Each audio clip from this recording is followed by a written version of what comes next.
It's the Knicks, Jets, etc. podcast with Alex Trataros, John Meleka, and Raisi on the beat. Let's go.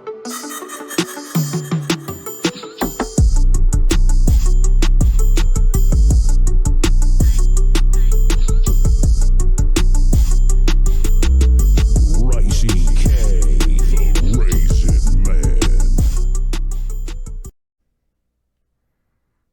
What's good, everyone? Alex Trataros here with another Jets episode of the Knicks, Jets, etc. podcast. And with me, as always, my buddy, my close pal, the man, the plan, the one and only John Meleka. And with us, as always, to hold it down like the foundation that he is, video producer Greg. We back.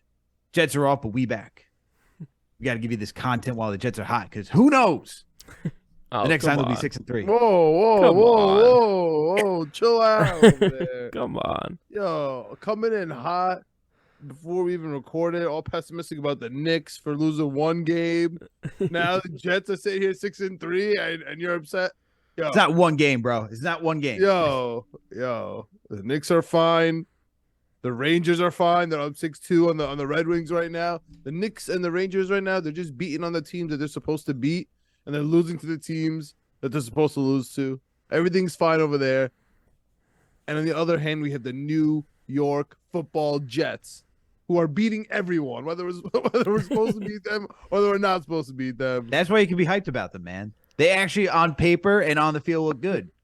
Well, they were the most.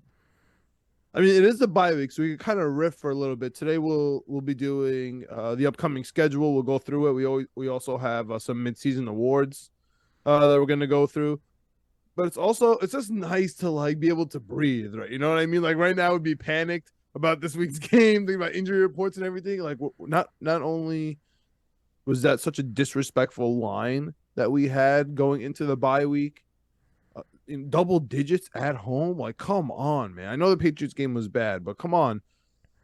And now I think we are finally being respected, which doesn't really matter.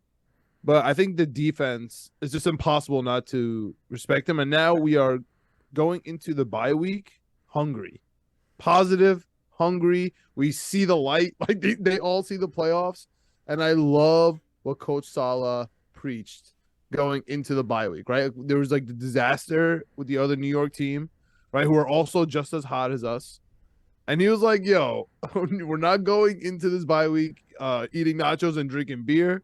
He's like, if we do that, we know the results, right? And we have Elijah Moore posting workouts, which is fine. I think he's finally going to be out of the doghouse. Something else that Salah mentioned in one of the press conferences that kind of went under the radar, or maybe it was LaFleur, where they were kind of talking about they weren't sure whether or not to bring back Elijah like till after the bye week or not. But then they were like, no, we want to bring him back and like show him that we love him like right away.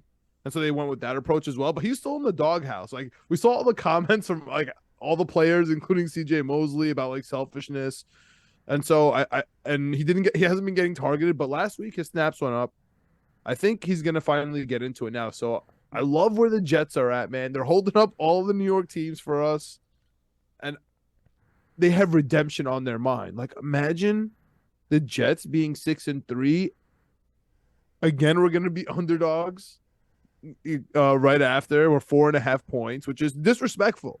Yeah, Like, you said a minute ago that we're finally getting some respect. Yeah, I was going to say this I actually want to line. say, I want to say that I line. want the disrespect to keep being there, because every time, the last time they did choose the Jets to win, we lost to the Patriots. So keep them as the underdog, man. That's True. when the Jets shine, is when they're the underdog. That's who they they are. weren't favorites in that game, were they?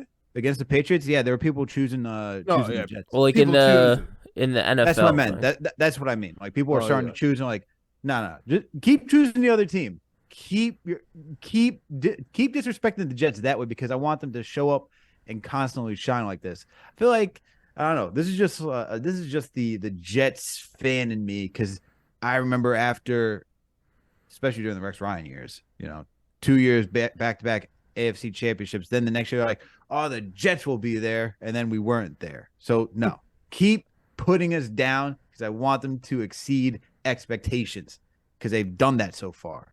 So yes, Literally, bro. They already cashed over 5.5 before the bye week. It's incredible. you said bang the over, man. Yeah, I already cashed them, right? And then I threw. Now I've been banging the division bets, and they keep dropping, which I love.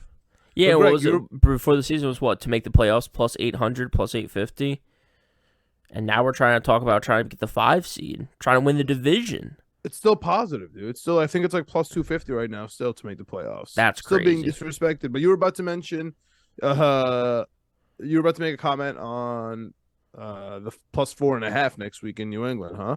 That's Yeah, so disrespectful, right? Yeah. It's still an extra 1.5. Like, give us the 3, make it at least even. But I guess the 1.5 because they just beat us. Yeah, I guess. I mean, I don't know. I feel like we look much improved. I guess New England had a pretty good game against the Colts as well. So, And there's also Zach Wilson has not, has thrown 7 interceptions against New England. So it's true. You got to factor that in too. He's never played in New England though. Still has not played well against New England. Yeah, I know. But do you guys have any other real thoughts about the first half of the season before we go into awards? I think the first half of the season has been honestly stellar by the Jets. The fact that we came out 1-3 or 1-2 with Joe Flacco, and then Zach Wilson's able to come in and we're able to go on a 5-1 streak with him. And that's just been true team football. Yeah, game 1 sucked against Baltimore. Everyone, and against the Bengals, it also sucked. Everyone was ready to throw Joe Flacco into the Hudson with some cement shoes. But the fact that this team just held it together and they constantly never give up. I don't think I could say that about a Jets team in the last couple of years where I've never seen anyone give up. And I'm actually calm in a fourth quarter. Like, we still have a chance. Like, legitimately, every time I watch this team go into the fourth quarter, I'm like, nah, we got a chance. Even against the Buffalo Bills, I'm like, nah, we got a chance. We got this. I've never felt that confident. And I think that's just the buy-in that they got into Robert Saleh. Talk about, we talk about accountability for the Knicks. Talk about him holding everyone accountable. You just talked about Elijah Moore being in the doghouse. Like, look, man, we're not going to tolerate selfishness on this team.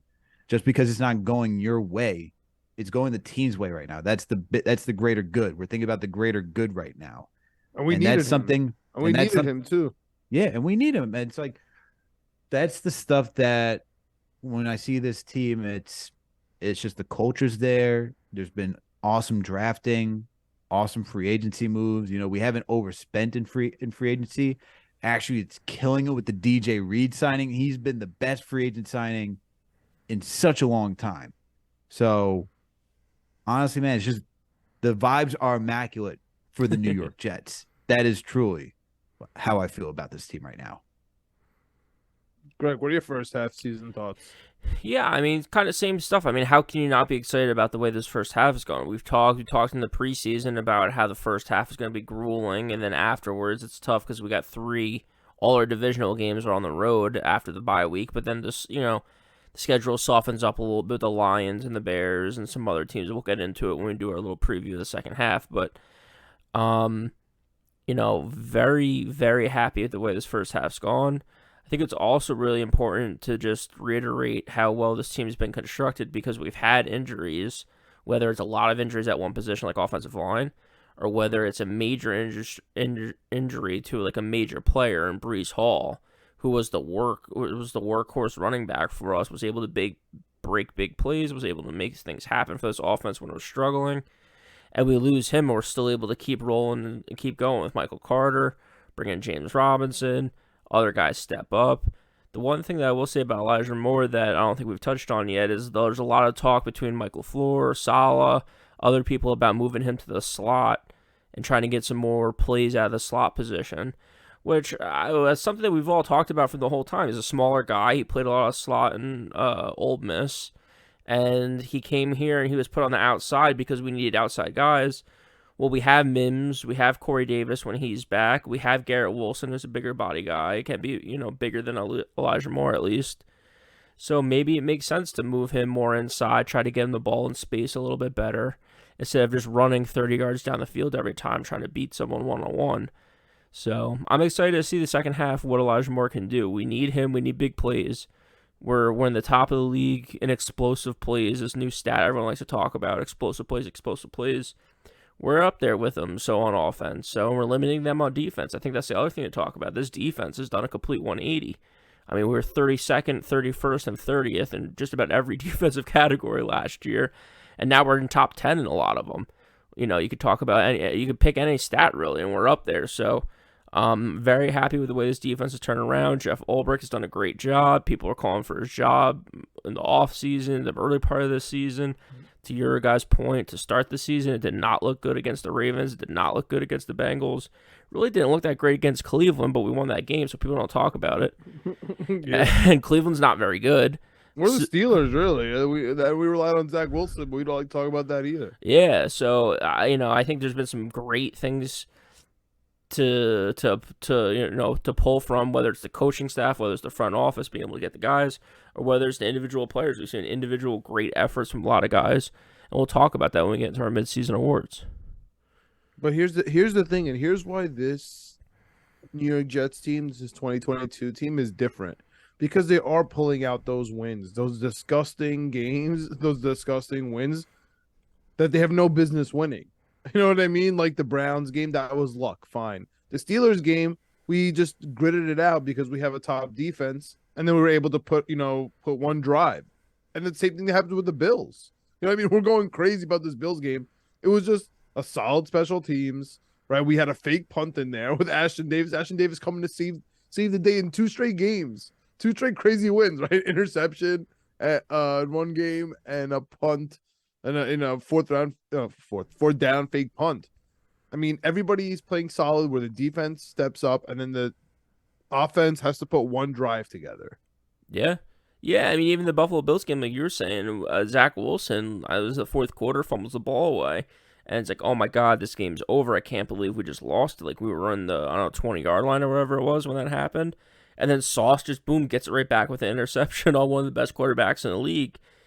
You know, to your point, it's just resilience on both sides of the ball, because then the offense then takes the ball and drives down the field and scores. So, yeah, and the reality of the situation is, regardless of how you feel about Zach Wilson, he's 5-1 this year on the New York Jets. He had one horrific game. Yep. He's made a lot of mistakes, but he's made a lot of good plays, and he's getting W's, man. He's stacking wins for the New York Jets, something I haven't said in years. And we're sitting here thinking about playoffs, and at the end we'll talk about the schedule and the seeding and who we should be rooting for and get into all that. But man, the New York Jets haven't made the playoffs since 2010. Greg, we were sophomores in college, bro. Yeah, we had a shot in 2015, right? And we came up a game short. Yeah, I went to Buffalo like a dummy for that game, and I still remember like it was yesterday. That was 2015, my man. Yeah, so a long time ago. It makes sense why we're acting like this. But without further ado, let's get into the season awards. Alex, I'll start with you.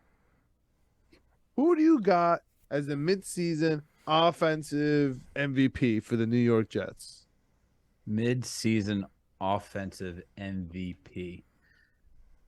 Oh, man.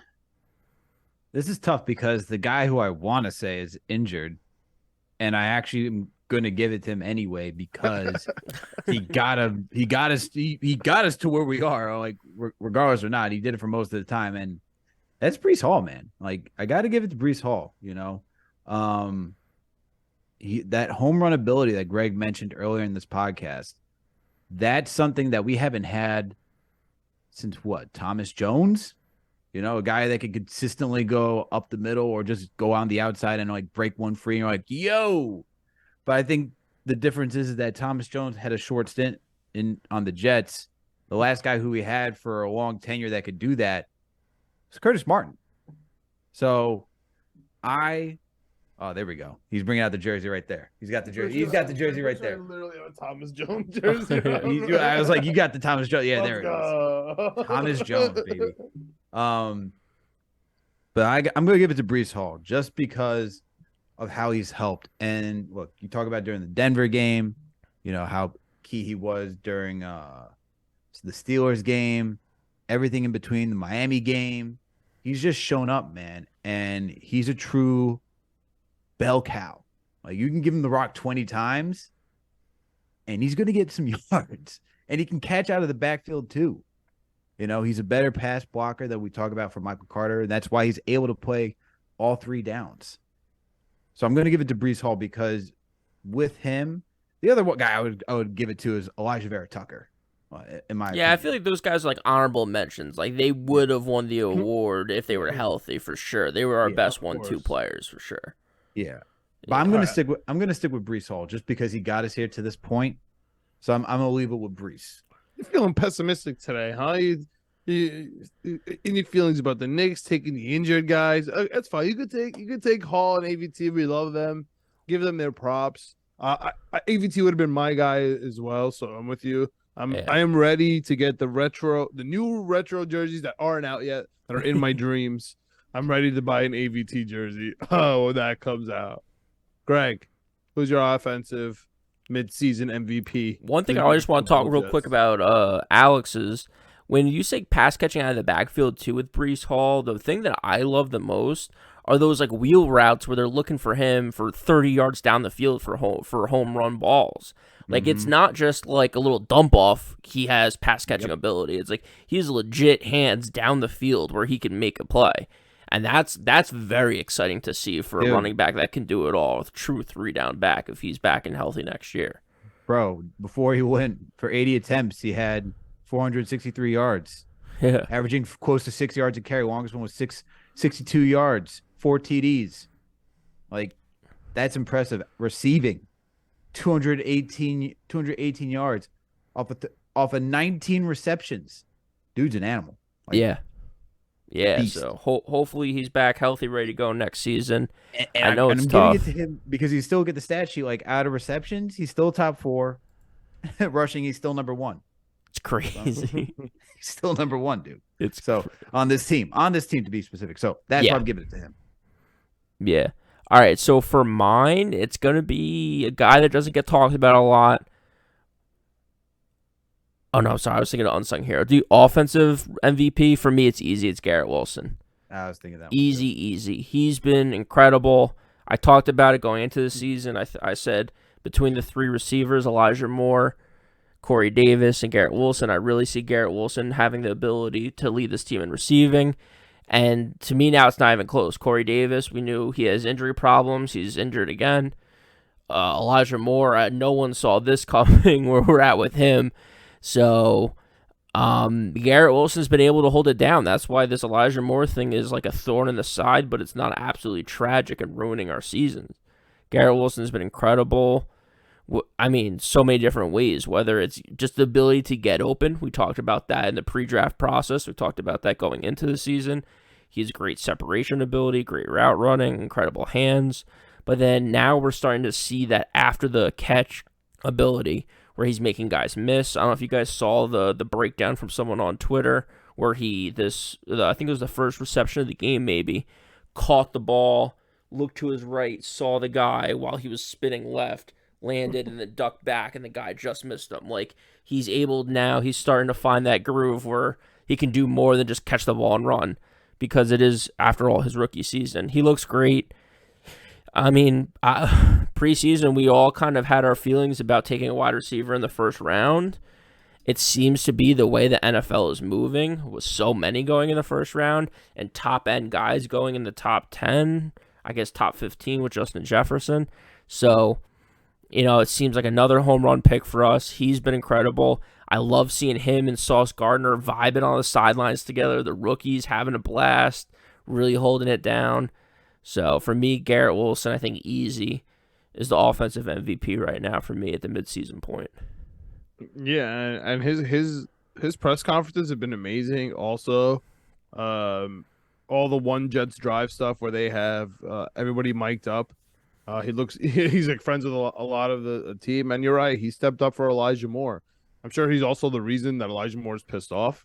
So I guess it goes hand in hand. Like if he wasn't there, he would have been getting those balls because Garrett Wilson has a little over 500 yards already, a couple of touchdowns going into the bye week. Do you think he's gonna get 1,000 yards? Yeah. Alex, you think he's gonna get 1,000 yards? the pace he's going right now without Corey Davis. If Corey Davis is out for an extended period of time, yeah, that's I think Corey super Davis easy. will be back, but like, how effective can he be? Is he going to play every game? He's on load management, man. Who, Corey Davis or Garrett Yeah. Wilson? Yeah, Corey that's what I'm Davis. saying. Like, Yeah. look at Garrett Wilson right now. He has 42 receptions off 68 targets, has 521 yards receiving, 2 TDs. Like his longest reception was 54 yards, dude. So I don't see why it's not possible. He's averaging 12 yards per reception. I think it's totally doable for him without Corey Davis to go get 1,000 yards. You know, we talked about that at the beginning of the season where, Garrett Wilson. yeah, Garrett Wilson. Did I say Corey Davis? Yeah, it's all good. Yeah, you're saying without Corey Davis, there's a Without possibility Corey of Davis. Garrett Corey, Wilson. yeah, could without get Corey 1,000. Davis. I Yeah, think, yeah. yeah. Yep. Without Corey Davis, he'll still get 1,000. Yeah. You know, we talked about at the beginning of the season where we knew that LaFleur likes to spread the ball around, you know, get everyone involved. But if your guys are out, you got to go to your best playmakers, and he's one of the best playmakers. So we're Yeah, talking he's been- about been 9 killing. games into the season, right? We're 9 games in, 521, 6-3. Yeah. Last time I checked. 6-3. Yeah, Jets are 6-3. 9 games into the season. We got what? 8 more games to go. Yeah, I think mean, you can do it. I have to keep relishing in it because the last time this happened, it was Brett Favre. And he tore his bicep and didn't tell anyone. We lost like 6 straight. So that's why that's why I'm basking in this 6-3. And you're right, Garrett Wilson, great draft pick. You're right. We're learning a lot about the wide receivers in the first round. I'm also learning a lot. It's a little off topic, but I'm learning a lot about Tariq Woolen. We mentioned him and DK Metcalf, 2 players who were just absolute freaks in college. Everybody told us that, oh yeah, they're just too built, they're too strong, they're too tall, they're too fast to be good at their position. And Seattle was like, you guys are idiots. Took both of them, and now they're both absolutely murdering. So I'm definitely learning a lot about the draft stuff. Also, Sauce Gardner, you know, cornerback 4. Sometimes you just got to believe the tape. But for my offensive MVP for the first half of the season for the Jets, I'm going to take my main man, Michael Carter. Think about we were talking about the Jets being disrespected. This is the most disrespected man on the Jets. The guy shows up to work every single day. He's undersized and he tries to block. He runs in between tackles. When they drafted a rookie ahead of him, well, first of all, in college, he had Javonte Williams, UNC, in front of him. Didn't say anything and killed it. Came here. Then they draft. He was in a crowded backfield last year. He was the best guy. And then this year, he's like, all right, you're going to start. And then they drafted Breece Hall, you know, who was a bell cow. So he's like, all right, no problem. He still did okay. And then he got hurt. He stepped in, even though we just traded for James Robinson. You know what I mean? Like, Michael Carter, the most disrespected guy on the Jets, and he's in there every single day, and he's killing it, man. Okay, listen, I love Garrett Wilson, but that fumble really scared me. He holds the ball a little, like he does too many juke moves and too many spins, and he holds the ball and he does like with his hand out, like it's a taco. Too much NFL Street for you? Yeah, I love it. It's fun to watch, but it makes me nervous. You know what I mean? I'm starting to really trust Michael Carter. He's not gonna do anything dumb. He's becoming a fan favorite with like the way he is. First of all, the team loves him. Like, did you see this week the quote where I'm just having fun with my friends? Yeah. It's on that was Michael Carter. Yeah, You know what I mean? They love him. Like, so I feel like he's the glue of this team right now. He's the most consistent guy on the offense. Like, in my opinion, he's there every single day. So he's my offensive MVP. If we didn't have him, James Robinson and like Ty Johnson wouldn't cut it for the Jets. Seriously, just wouldn't. Yeah. Like, but Ty Johnson and Michael Carter, like, they can get it done. You know what I'm saying? So Michael Carter, like, he's a catalyst right now for us. But Michael Carter and James Robinson, dude, that's a real backfield. I miss Breece Hall. I honestly don't even want to talk about Breece Hall anymore after this episode. It's perfect. It's a midseason episode. I'm glad you gave him the your offensive MVP. He was. He's killing it. But listen, we're not even gonna see him until like week 5 next year. Like, That's why you gotta give him his kudos right now, man. You're right. It's perfect. It's perfect.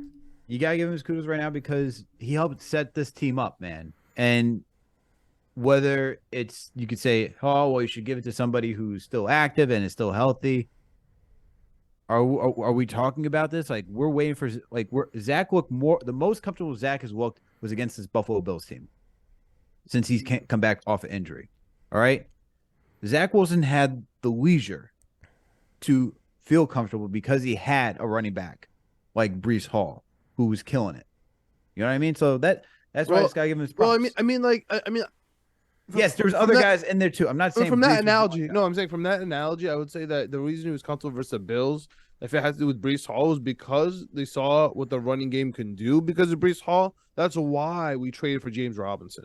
No, for saying, sure. Not many people trade for running backs unless you're like really trying to get over the hump mid-season to be like a contender. You know what I mean? The Bills get Nyheim Hines, stuff like that. No, I agree with you. The Jets Joe getting James Douglas, Robinson, knows how to wheel and deal. No, but the Jets getting James Robinson, that's a lot about Breece Hall. So you're right about that. Let's jump over to the defensive side of the ball. I mean, if you don't have the Jets as a top 5 defense, don't even speak to me. But if you don't have them as a top 3 defense, like you're really stretching. Like you're really trying hard to not put them in the top 3. So in my opinion, there's so many players to pick from. Good word. There's so many units. This is very tough. This is very tough. Go ahead, Alex. You can start again. What you got? I don't even know, man, because there's like so many players that you can give it to. You could talk. You can almost pick anyone. I literally can, and like, I know who everyone's thinking I should take.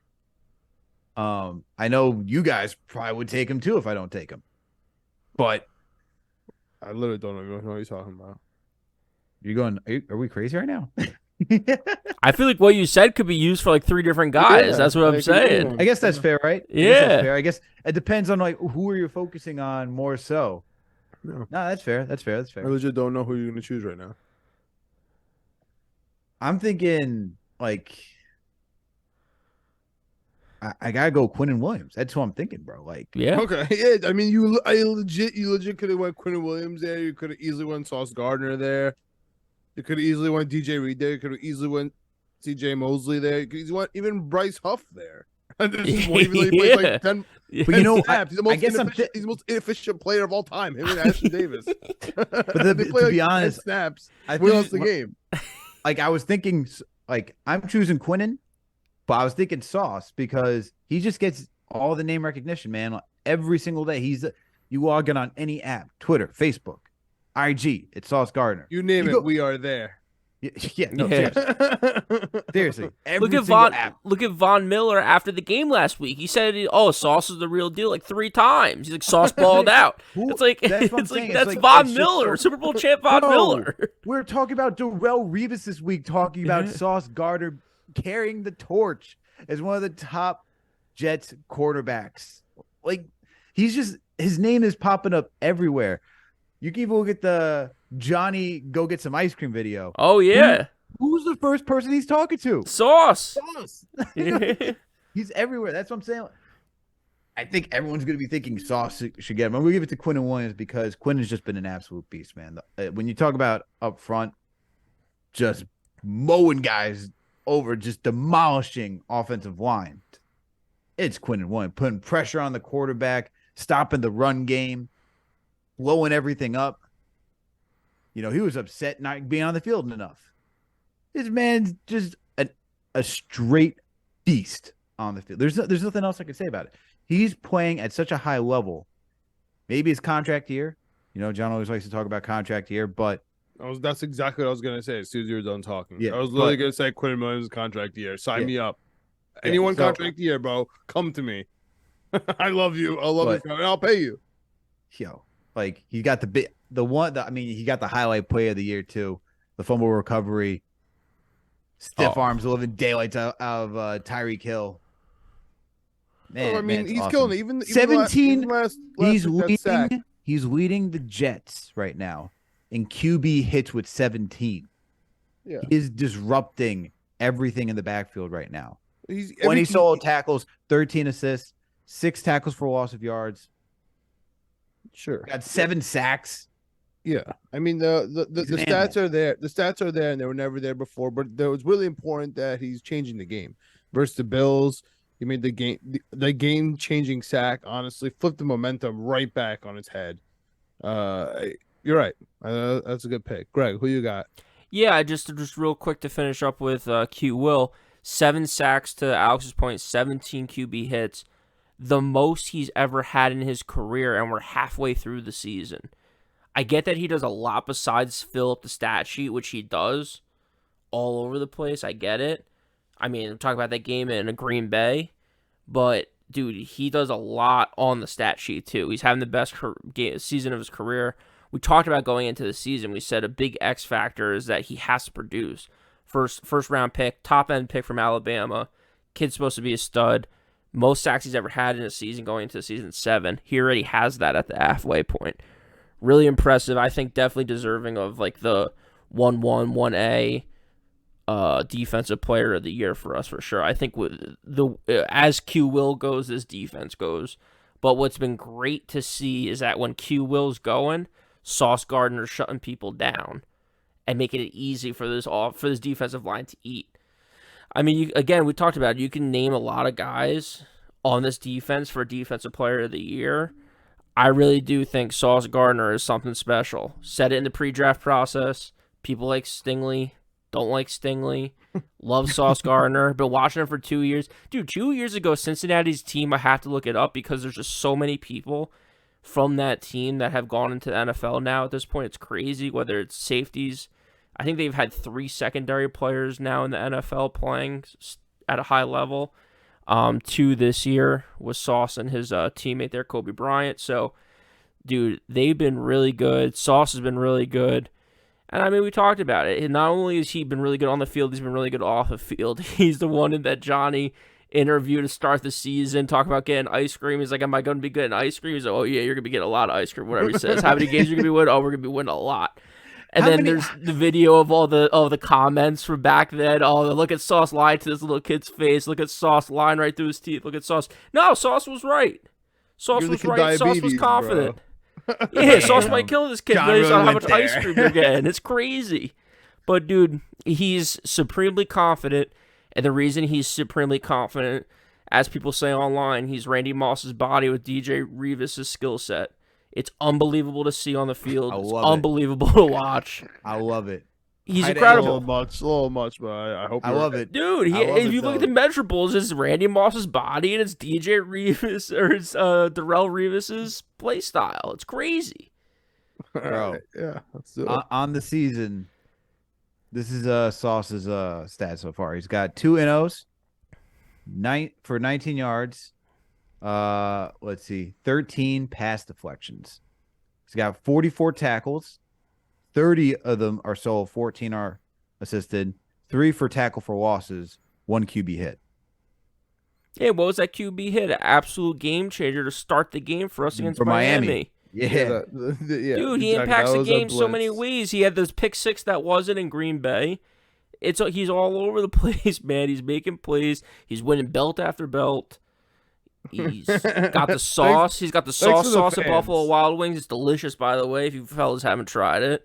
He's got sauce. Oh, yeah, it's actually good. Yeah, he's got the cheese head in Green Bay, dude. He does it all, man. And he backs it up. The sauce from Buffalo Wild Wings is actually good. Oh, yeah, a little spicy barbecue. It's fantastic. Sauce.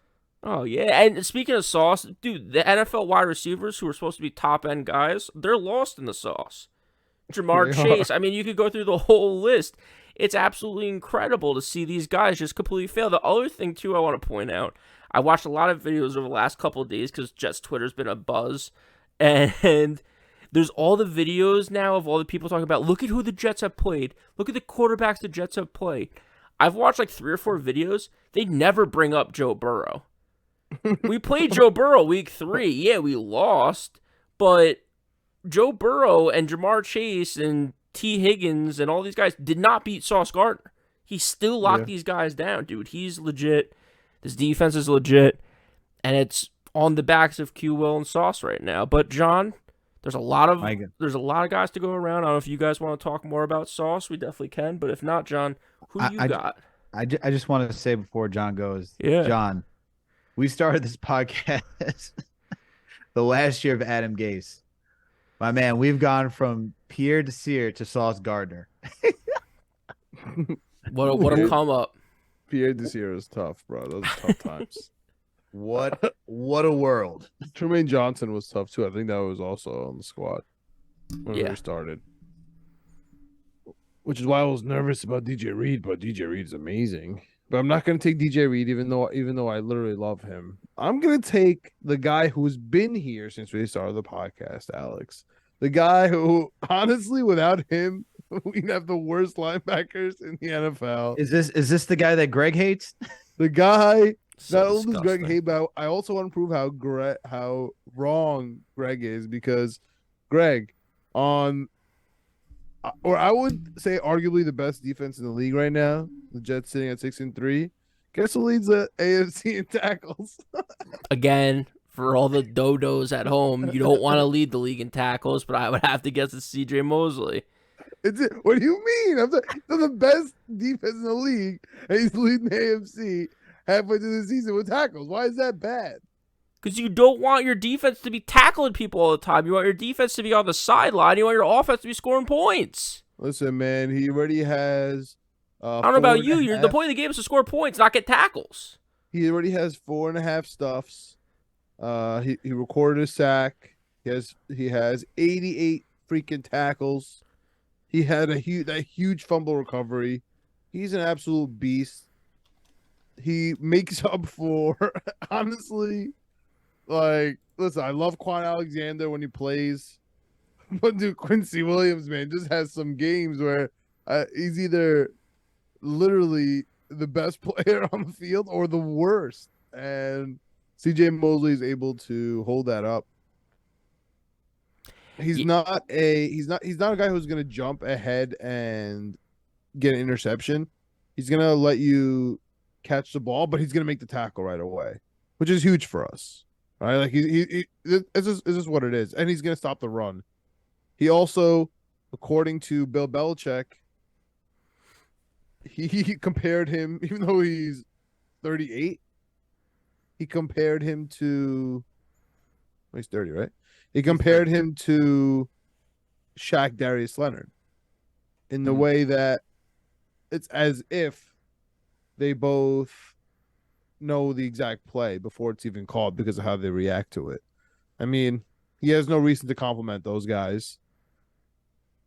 I think they're, I honestly, I think without CJ Mosley, this team would be nothing. We saw it. We saw what happens without CJ Mosley. Like he gave us, what happens when he's not there.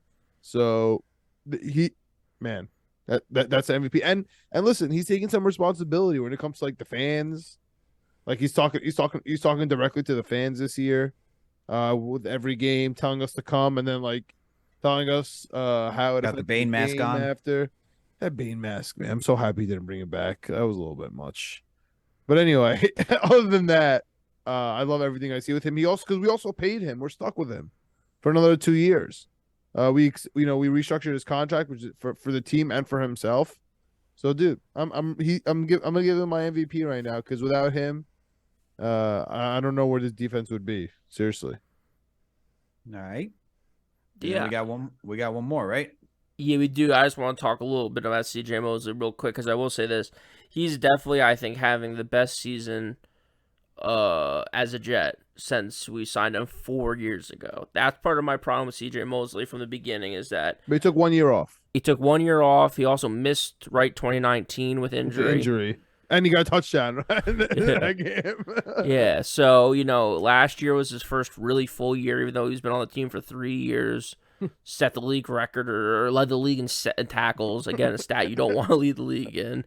But again, if he gets, dude, I was just looking at his stats. If he gets an interception and he gets a fumble and he keeps up his tackles and his protection and his like QB hits and all his other stats, there's a chance he's having his best season ever as a player. And he's a 3-time, All-Pro Bowler. So I mean, that's really impressive at 30 years old. Is he 10 years into the league, 8 years into the league?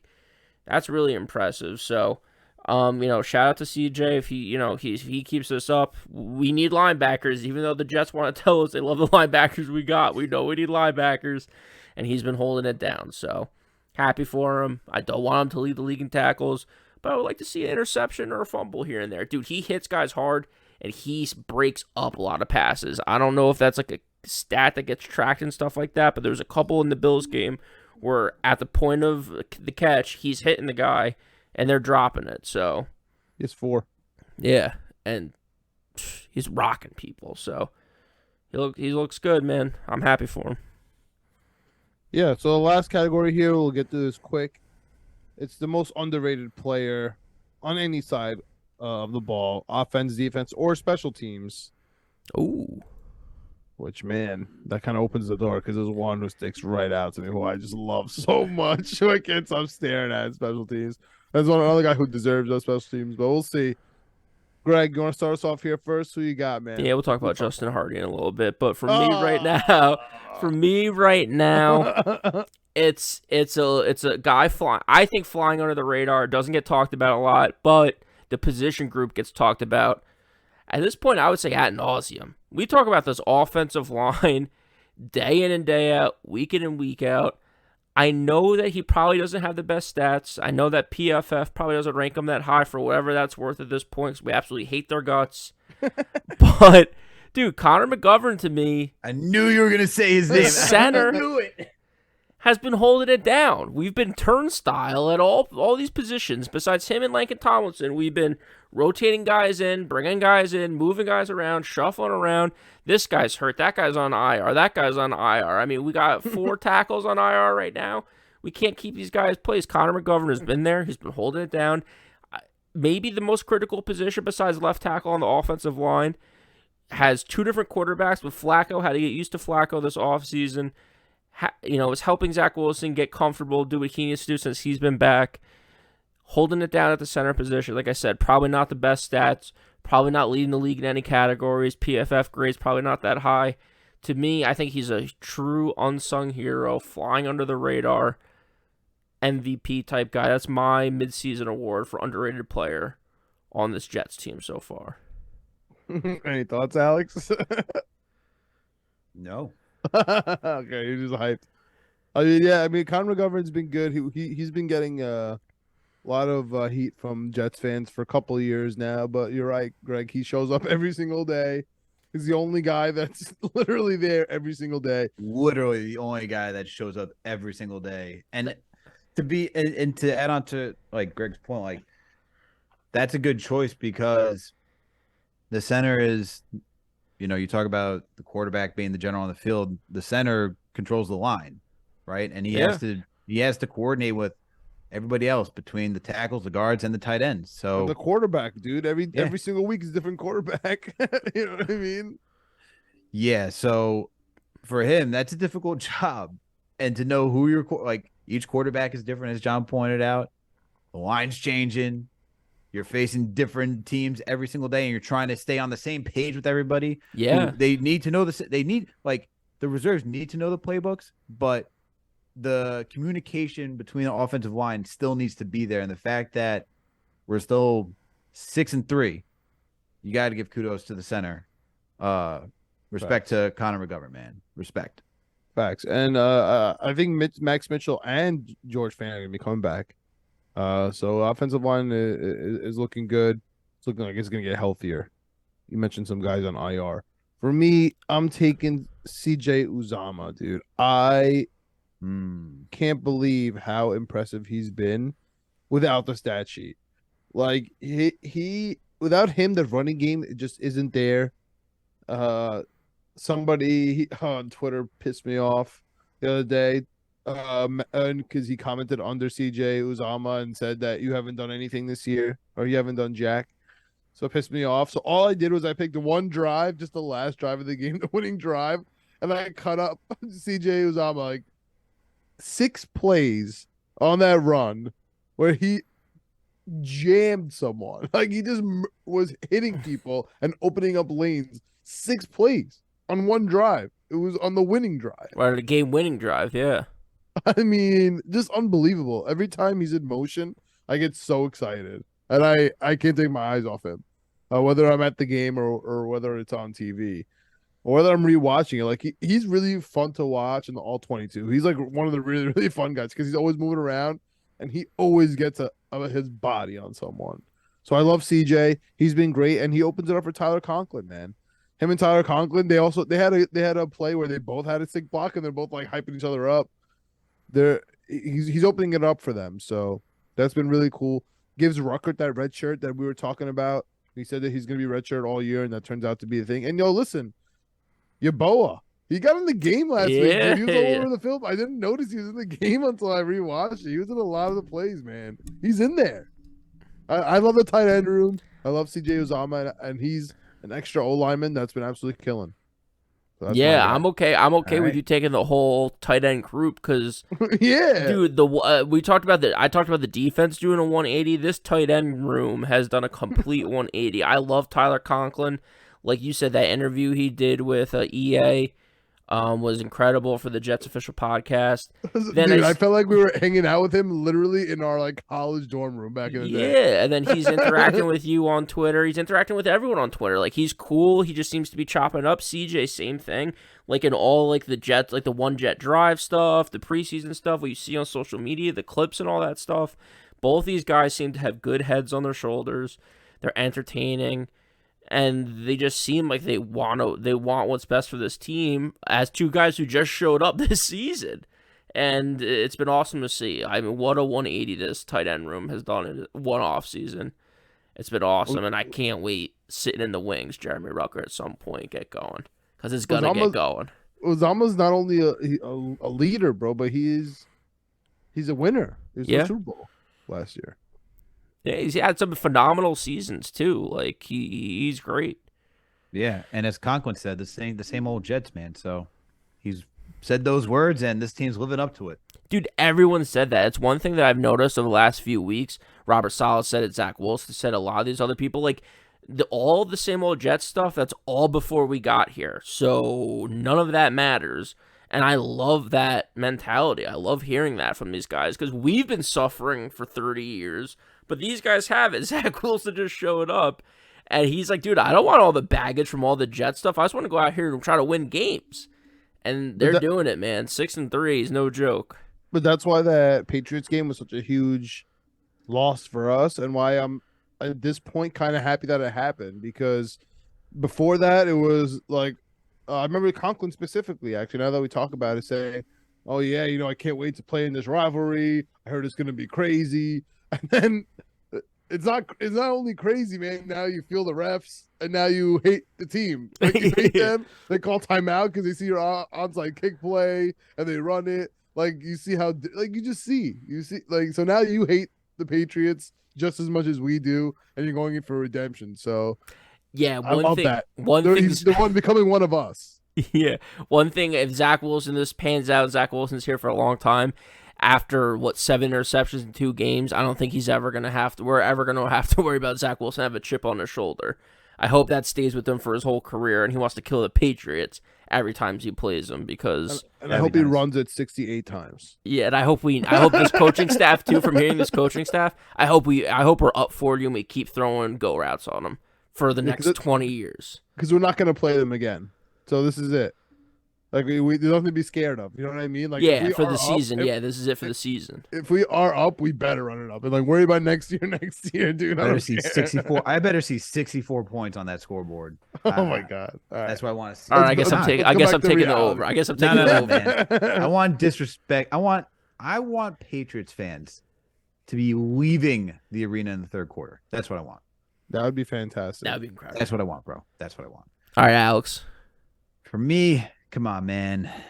We talk about special teams being part of this. I'm going to go special teams for this one because we've been suffering since we've lost Jason Myers. I'm going to give it to Greg Zuerlein, man. Oh, Greg Zuerlein. Okay. What do you mean? Okay. Come on, man. Dude, he won us the game last week.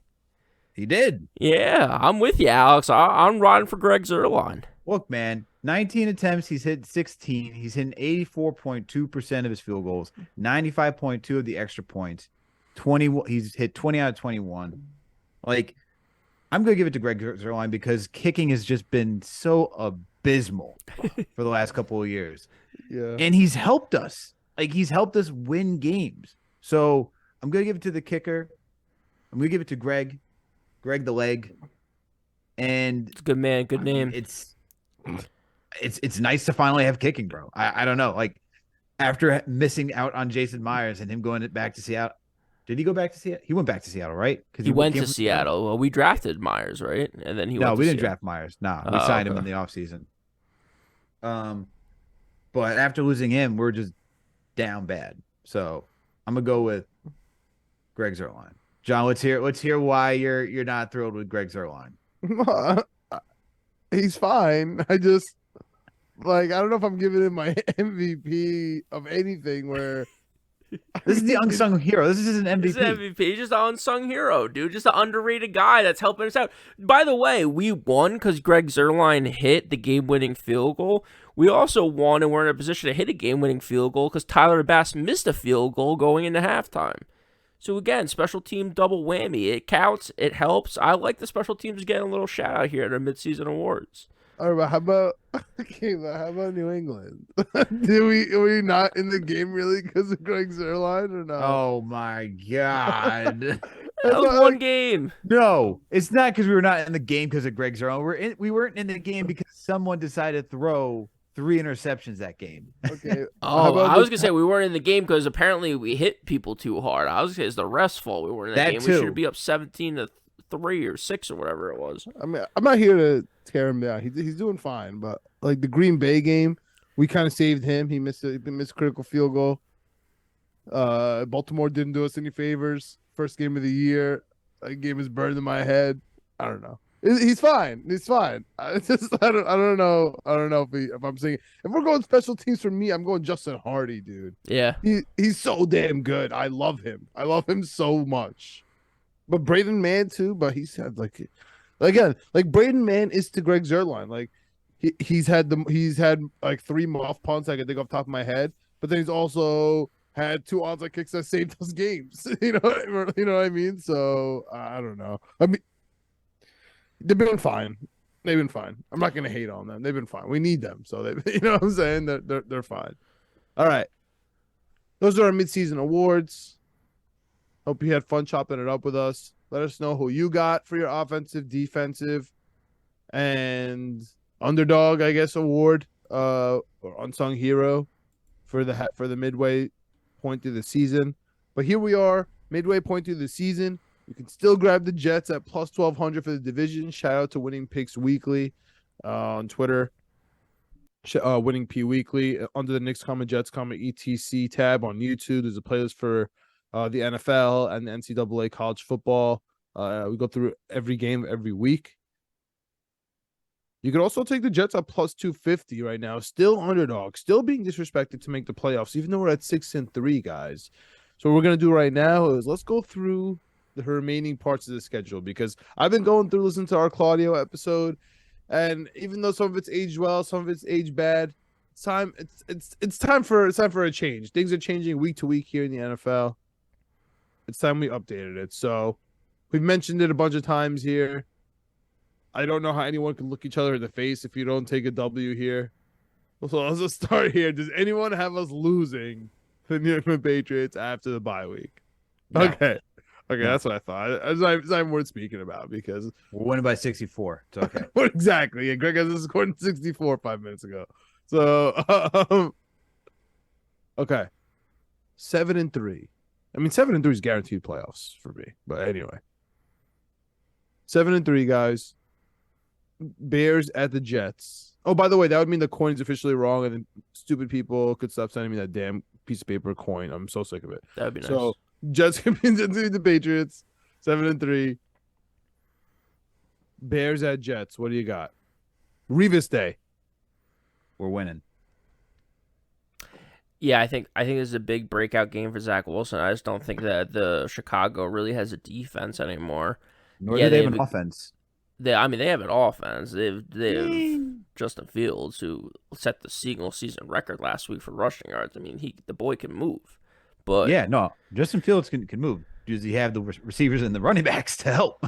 I don't know. I mean, he did it all last week, and they still came up short. Which is again, I think that's what's going to happen. Yeah, that's what I'm saying. I think it's going to happen. But I do think that Zach Wilson. This is where we get a great Zach Wilson at home, mid-November, late November game where he throws a lot, and we get a nice win there. But do you understand what you guys have just said? Yes, 8-3. Oh my God. Double the amount of wins and losses. I can't wait. First of all, the over-under right now updated is 9.5. So if you really think that, you might as well bang the 9.5. I keep hitting the over on the wins because if we win the next two, that leaves gets a little tough. Yeah, we got 2 away games in a row, 2 home games in a row, then 2 away games in a row to end the season. December 4th at Vikings, and the Vikings win this week with a hurt Josh Allen. They're going to be at worst 8-2 going into that game. And you guys said we're going to be 8-3. How is this not going to be flexed to Sunday Night Football? Only if the Miami Dolphins and San Francisco 49ers maybe get flexed. That's also a very good game with also playoff potential. What do you guys think, man?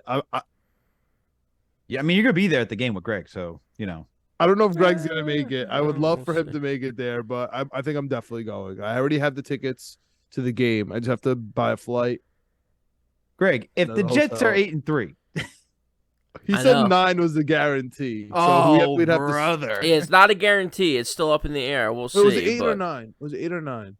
They had to win the next 4. They had to go 4-0, and they lost to. No. They were allowed 1 loss, but we were scared because we assumed it was going to be the Bills, and then they already lost to the Patriots. So yeah. I think it's one. I think if they sweep, he has to go. So we'll see. We'll see. We'll play back the tape on that one, but either way, whether I'm there or not, I don't think we're winning in Minnesota. They're not. No. Unless the only saving grace is that it does get flexed to Sunday night and we get Kirk Cousins in prime time. That's what I'm saying. That might be the only thing that saves us because I really do. I think the Jets are very good. I think we're a legit playoff team. I think we can make a little noise in the playoffs. I do think Minnesota is a Super Bowl contending team. They're a really good team. Yeah, so they're a really good team. Offensively, I'll be interested to see how our defense matches up. Here's the thing. Sauce Gardner on Justin Jefferson, DJ Reed. Like, I don't know. I guess I gotta take the Jets there. I feel like we match up well. Oh, I'm not scared about anyone's passing attack. It's that they can run it too. Yeah, Dalvin Cook too. It's not. We have the leading tackle in the AFC. And John, who do we get smoked by on defense? Tight ends. Who did they just trade? Who did they just trade for? Top 5 tight end. TJ Hawkinson, according to pardon my take. Yeah. Like I said, they got a really good team. Like where we're improving in a lot of areas. They have studs in a lot of areas. I am concerned. Tyler Conklin revenge game. You guys are putting some respect on his name. Yeah, but there's a reason why he left. Look, man, the Mr. You like that? The ooh wee, and now he's just rocking gold chains, going like this on an airplane. Top 10 QB. They're feeling themselves. Kirk Thuggins get. All right, so you guys have this as an L? Yeah. If I go, I deserve an L. But if I go, I want the win. So I'm gonna go with the win, but that means the Jets are gonna be 9-3, which is just not gonna happen. So I'll take the Jets at 9-3. Let's roll with it here. Wait, so Greg, you have them winning this game or losing? No, losing 8-4. I got them 8-4. Yeah. So I have them winning. So we're and if this is the case, oh my, because like I think when the Jets go into the Patriots, we haven't lost a game in like 54 days. If we actually don't lose till after the Vikings game, that's gonna be till December 11th. That's gonna be like 85 days or so since the Jets have lost the game, which is obviously not gonna happen. But in my world, it is because I'm gonna be at the Vikings game, and if we win those two, and that's a Sunday night game, that's gonna be one of the greatest games I've ever attended. And then we will go and fall right on our face in Orchard Park and lose to Buffalo in a revenge game that screams Buffalo all day to me. So this is gonna be an L, or we'll be 9-4. With looking at the Lions and the Jaguars at home. What do you guys got with the Bills? I agree with you on the loss to this one. They're hungry. They're going to be hungry at home. I guess the question is Josh Allen healthy by then? Because if Josh Allen's not there, we're winning. But if Josh Allen's back, I could see the revenge game coming through. Josh Allen, and dude, they have so many injuries. That's the part of the reason why I like the Jets to start with against the Buffalo Bills. I mean, Poyer, both their safeties are hurt. A couple cornerbacks are hurt. Elam, was coming in and out of the game. We talked about winning picks weekly. He's their third or fourth string cornerback, and he's banged up. They have a lot of Matt Milano, obviously linebacker, a lot of injuries at key positions for them. And it really comes down to how healthy they are and how healthy we are. Like, if our offensive line gets back to going where we're not losing people every week and shuffling around, I really do think our defense could stand up to anyone. We saw it against the Buffalo Bills. It's all the Buffalo Bills. Oh, what a great offense. Oh, what a great team. All this stuff. We absolutely shut them down in the second half. Stephon Diggs did nothing. Gabe Davis did nothing. Josh Allen did nothing. He ran the ball in twice because he can't throw the ball in because our defense is so good. The only thing that scares me, I mean, this is like a wild thing to say. If we beat the Buffalo Bills twice in the regular season, it's tough to beat a team 3 times. So, if we make a play for the division, which I think we can, I think we beat Buffalo in Buffalo. I really do. So I'm chalking this up as a win. All right, we're back on the same record, Greg. Just have it differently. Yeah, I just think they're just banged up. They're hurt. I think we're getting healthy. I don't know if they're getting healthy, if they're getting more hurt. I don't know based on their injury report for this week. So you guys are both 9-4. Then I'm 8-5. Yeah, and the Bills game will be my first road loss of the year, bro. Crazy. Yeah. Crazy. Okay. At home versus the Lions. At home versus the Jaguars. Probably the first 2 games of the year will be favored. I wonder what the Bears are going to be. Maybe the Bears? Yeah, we'll be favoring against the Bears. Maybe. Well, those are 2 easy wins right there. Lions and Jaguars. Yeah. Easy's a scary word. Are you going with that too, Greg? I think so, and I have unfortunate takes for the next 2, but for now, I think 2 wins. It gets me to 11-5. If you're, and I'd be. Let's see. If I had 8-5, I'd be 10-5. So I'll be 11-4. Yeah, it will be 11-4, Greg. Yeah. So that Jaguars game's the Jaguars game's a Thursday game. I'll actually be at that game. Yeah, That's Thursday our before prime Christmas. time Yeah, game. it's pretty cool. Yeah, I'll be there with my Jet Santa hat. 11-4, and then Greg, you have some thoughts on going into Seattle at 4:00 after we won our other 4:00 game, and then going into Miami January 8th, or could possibly get flexed to January 7th. That there's playoff implications. That's true too. I think those are both losses. I think the Road Warriors thing has to even out at some point. I think both these teams are very good. I think Miami's defense sucks, but I think at this point of the season, they're going to be healthy. I think that Chubb is going to gel at this point, and it's just going to be tough. And it's just maybe it's Tua's going to be healthy. Tua's going to be healthy last game of the season. I think so. I mean, if he's not, then yeah, obviously we win the game. But I think Seattle. I think that they're coming together in a crazy way. We talked about our winning picks weekly, Alex. Has there been a crazier 180 trade wise than Seattle getting fleeced by the Jets for Jamal Adams and then turning around and fleecing Denver for Russell Wilson? I mean, what a turn of events that franchise is. Like, that general manager, talk about highs and lows. That guy got embarrassed for 2 years and dragged by every Twitter account, NFL pundit, and now he's being praised as the smartest guy in the room. It's crazy. What a world. What a world. But yeah, I think the Jets lose. I can't even. So what's your record then? 11-7. 11-7. 11-7. Is that a division? Could be. It's definitely playoffs. It could be. It's definitely playoffs. Okay, Alex. So wait, Last 2 games. What do you got? If I'm At at- Seattle, at Miami. hold on 1 second. So I'm at 6, 7, 8. What's that? 8. I had 8 and 3. That 8 and 4, 8 and 5, 9, 10, 10 and 5. I'm going 11 and 6. 11 and 6. Wait. Am I going crazy? What do you got in Seattle? What do you got? What do you got for the Jets at Seattle? I got us be in Seattle. In Seattle, In Seattle. Geno Smith going down. I am not losing to Geno Smith. Me neither, bro. Me neither, dude. Stop I'm also taking the Jets beating Seattle in Seattle. But even though I don't actually think it's gonna happen, we cannot lose to Geno Smith. We just can't. Bro, We just can't happen. if I have to look at Geno Smith, I mean, Geno Smith is having one hell of a season right now. Like, kudos to, I'm happy that Geno Smith is doing well. Don't get this wrong. It's like, I hate Geno Smith. I wish things worked out with the Jets and Geno Smith.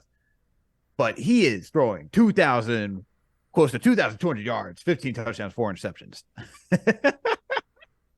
This guy is balling right now. You telling me, like, he's completing 73% of his passes? What just happened? Where Is he a top 10 QB? this season? Yes, 100%. yes. It's disgusting. We're not losing to Geno Smith. I can't do that. I can't do that. He's ready for that. I'm waiting. Geno Smith has circled that game. Oh, of course. It's on New Year's he Day. circled that Bro. game. It's on New Year's Day, bro. He cannot wait for that game. But no. Okay. No, What about the Dolphins? We're beating the Dolphins too. Okay. So you have us finishing on. Oh, you have us beating the Bills in Buffalo? No. Okay, so you have us finishing on a 4-game win streak. Yes. And you said we're gonna beat the Vikings? No. Okay. So you have us winning 6 more games, going 12-5.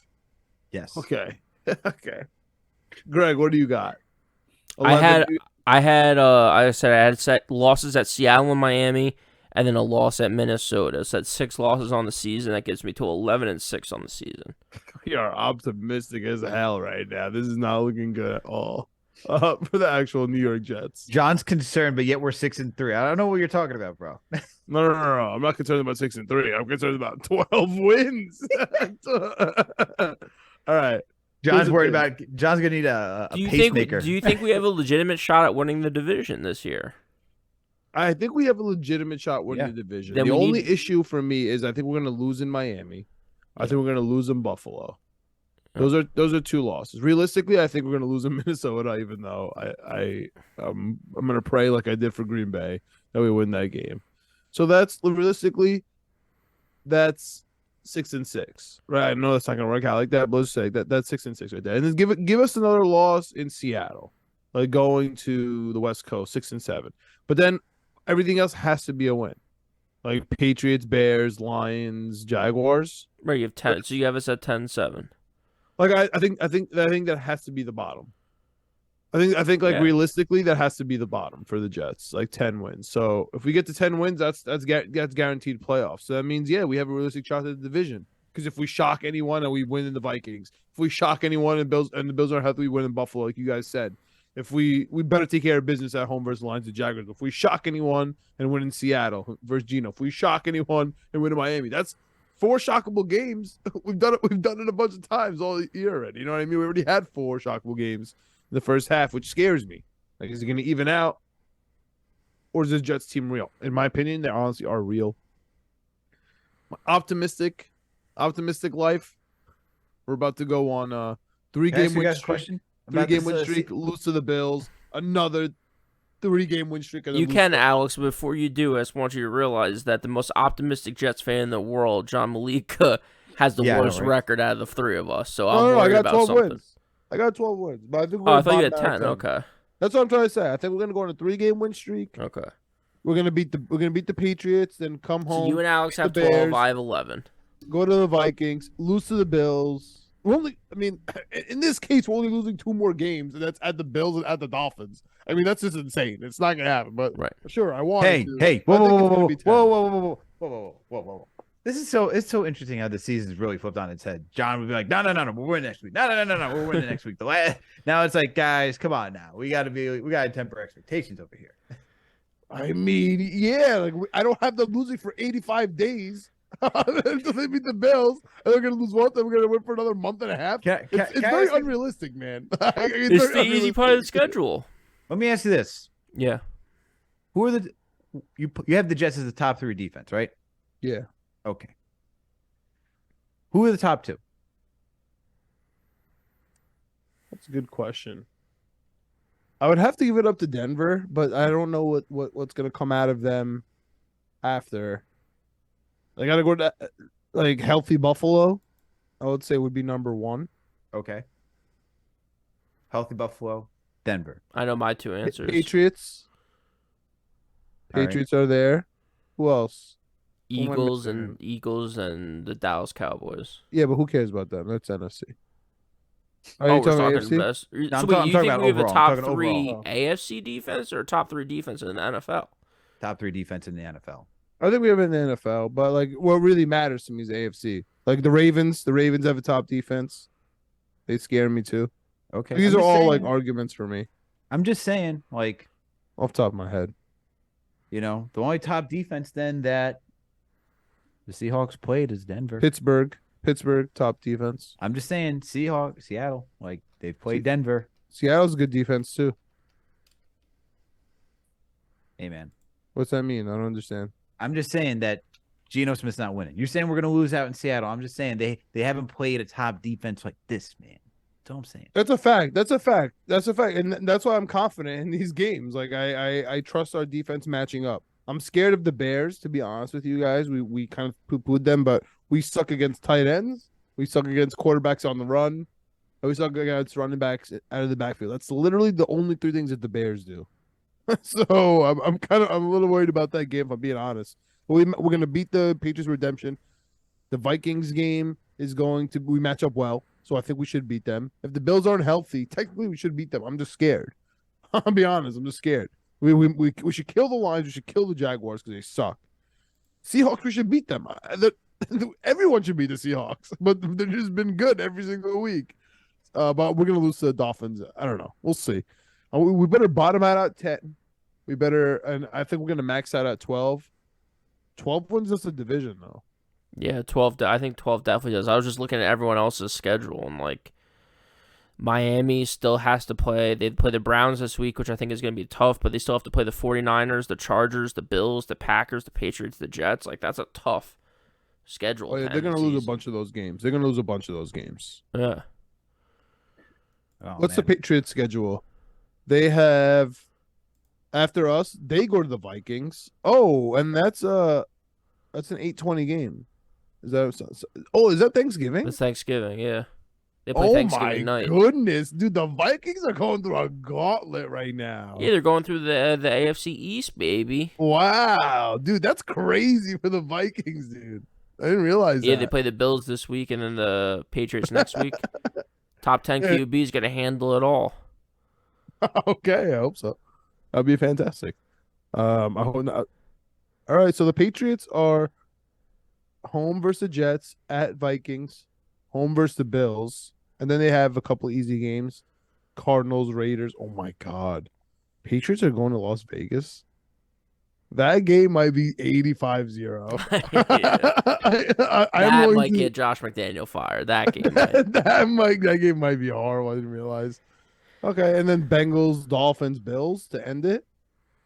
Dude, this division could be ours. Yeah, I mean, I'm looking at the Bills' schedule. Very- They still have the Vikings, like we talked about. They still have all 3 of their division games against the Patriots, Jets, and Dolphins. They have the Browns still, and they have the Bengals still. Yo, let's go Browns and Bengals, dude. They can save us. They have 2 more Patriots games, actually, so. Let's go Browns and Bengals, dude. I love the Browns this week. Deshaun Watson coming back. Let's go. The Browns really can save our season. That's crazy to say. I'm a Kevin Stefanski guy all of a sudden man, now. Let's relying on go the Browns to save the Stefanski. season. That's And Jamar That's a lot. Chase. Jamar Chase on Christmas Eve. They beat the Patriots. That'd be amazing. Let's go. I'm hyped right now. Let's go. Jets division, bro. I will be rich if the Jets win the division. You understand that? I'll be rich if the Jets win the division. I need it. And on that note, this is a good place to end it. Thank you, everyone, for tuning for another Jets episode of the Knicks, Jets, Etc. podcast. You all know what to do. Please make sure to subscribe. We're on all audio listening platforms. We're on Apple, Spotify, Google Play, Amazon, Alexa, Stitcher, you name it. We are there. If you listen to us on Apple or Spotify, please make sure to give us that 5-star rating. And if you listen to us on Apple, please make sure to leave a review or comment. We're also partnered with Minute Media and Fanside, so you can find this podcast on the Jet Press or the Daily Knicks. We also got that YouTube page. Knicks coming, Jets coming, ETC, period, no one writes out, etc. That shit's wild. Find the page, subscribe, hit that notification bell. That way you know when a new episode drops. When we watch a video, hit the like button, leave a comment, add to the conversation. We want to know what your thoughts and opinions are. What do you think the Jets are going to do to finish off this season? Are you as optimistic as we are? 12-5, 11-6, double-digit wins. I mean, double-digit cow. wins. That's what we're talking We about. just people. need to get 7 wins. Now we're here. Yeah. Now 5 we're and here. a half, Alex. 5 and a freaking half. That was preseason. I'm so jealous that you guys were able to make that bet, and I had to Massachusetts. It's at 9.5 now, dude. I'm still taking it. You guys laughed at me saying, "Oh, I said I get the Jets at 9 wins." Now we're sitting here talking about 12. Insane. Crazy. If we Here we host are. a playoff game, I mean, I would lose. Oh my God! No. Jets host a playoff game. That's what division means, boys. It is That's I know, true. I I know. can't think I like understand. that. I can't think like I that. understand what we're talking about, but it's just, that'd be wild, absolutely wild. Build a statue for Robert Saleh outside of MetLife. Yeah, I 10-year wouldn't even know how to contract. act. I literally wouldn't even know how to act if we hosted a playoff game. Get the permits, build that statue. But I'm If gonna tell you that something. I really don't want to travel to Baltimore for game 1. So So please make it convenient. Yeah. But while you're also at that YouTube page, we got another podcast, Winning Picks Weekly. John, Pity Producer Greg, our guy and co-host Chip Murphy. These guys go through every single sport possible. Right now, it's college, football, and the NFL. These guys are on fire. These guys are like Steph Curry, Klay Thompson. they Draymond suck Green. right now. So don't. No, it's Yeah, a bench. man. Well, that starting unit's fine. That bench They're killing sucks. me. Yo. If you look at my parlays, the Warriors, I have them winning the division, and they're sucking right now. So There's still hey, but John, there's still a lot of basketball left, right? yeah, but they're doing worse than the Knicks, bro. They have half the wins that the Knicks do, and they're still favored to win the whole damn West. Hey, we'll see what happens. We'll Alex, see what happens. to your point on Winning Picks Weekly, though, there's only a couple weeks of college football left. We are still. I had a bad week last week. I'm still 81-72. I'm still up money in college football. We are going to drive to finish the season up money in college football. So come, let us know what you guys are taking. Let us know what you guys think about these picks because there's only a few weeks left for college football. Then we'll transition to something else. Maybe a Bowl little, season, baby. Bowl season. maybe a little World Cup episode or something like that. We'll talk a little footy. Who knows? God, World Cup. I can't believe that's in 2 weeks, dude. There we go. Here we go. And then You're last- right. And then last, we may not see John ever again. I believe. And then last and certainly not least, please make sure to follow us on all social media platforms. We're on Facebook, Twitter, Instagram, TikTok, you name it. We are there. Yeah, John's already thinking about which World Cup game he's going to go to. It's in Qatar, bro. But I am definitely, if the next World Cup's in MetLife, bro, I will stand outside to get those tickets. Absolutely. I will Black Friday wait outside to get those tickets. So that's a different conversation for a different day. Thank you, everyone, for tuning in for another Jets episode of the Knicks, Jets, Etc. podcast. We out. Jets.